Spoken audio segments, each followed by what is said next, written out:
This is Joe Hardwick with the Indiana Construction Information Network. Today we're at the Indiana State House where we're talking with Representative Stemler and Senator Sipes on their views of the Jeffersonville, Indiana residents and the MAC Asphalt plant.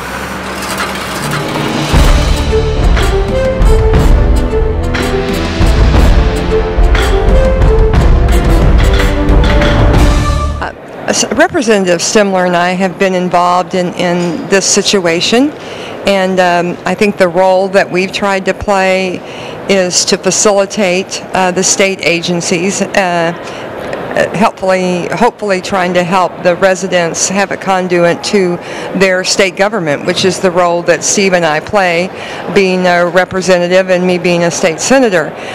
We've met on several occasions with the group that are very concerned, and we're concerned for them. We think they have a legitimate concern. We'd like to see them get the problem solved and enjoy their houses and outside. And so we've met in Representative Stemler's office to talk to them about their concerns.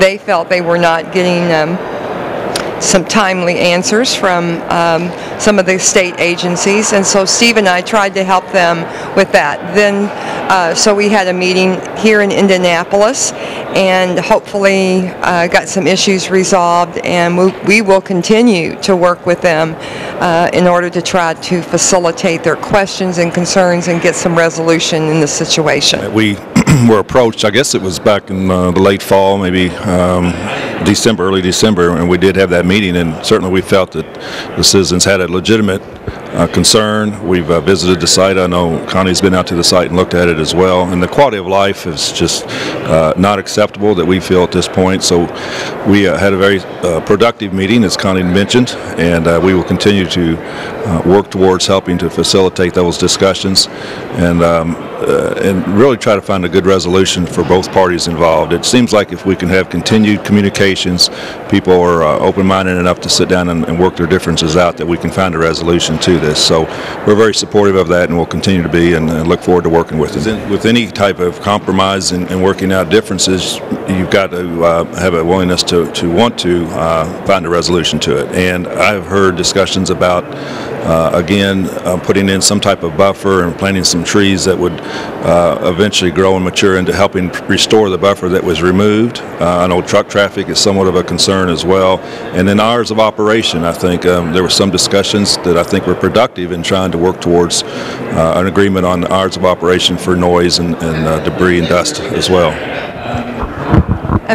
We also understand that there's some issues that involve the local government as well, and we would like to see the local government get involved in order to try to resolve these issues too.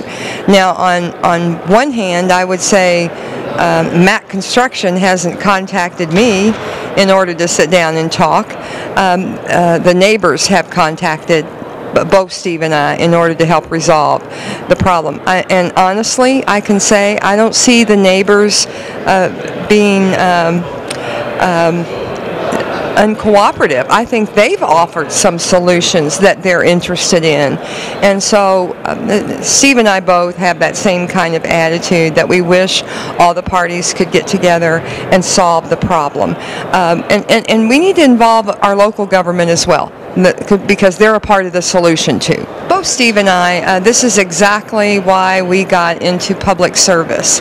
These are the kinds of issues that both Steve and I like to work on. And honestly, I guess I need to give Steve a little credit, because I think he's the one that's organized the meetings, both locally and on the state level, and I've just kind of tagged along to be supportive.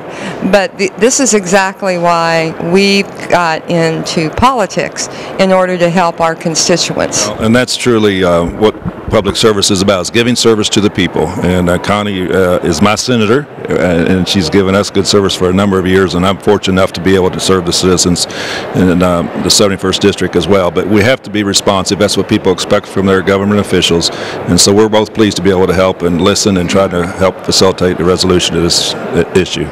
Thank you for joining us for another episode of Eye on Construction.